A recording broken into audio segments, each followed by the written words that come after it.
I would also like to remind Conservative members that both their colleagues in the UK Government and the Westminster Petitions Committee have rejected calls for a universal reduction in tuition fees as a result of the pandemic.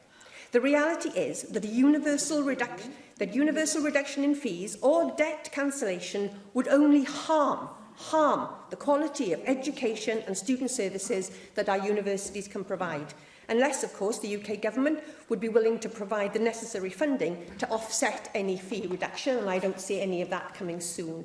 Furthermore, we know that by themselves, fee cuts or debt write-offs primarily benefit the wealthiest students and the highest earning graduates, and it does nothing to put money in students' pockets in the here and now. And unlike our new reformed student packages, which puts grant funding directly into students' pockets to support them with living costs. And I have to say, despite all the uncertainty, we are seeing record numbers of students from disadvantaged backgrounds benefit from this support, with the average Welsh domiciled student getting £7,000 a year as a non-repayable grant. The same students would receive nothing if they lived across the border.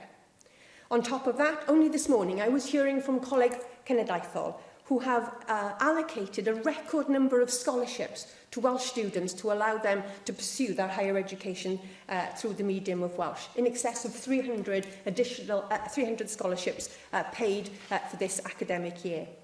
Now, helping students deal with the hardship now is what student representatives in Wales are telling me is their priority.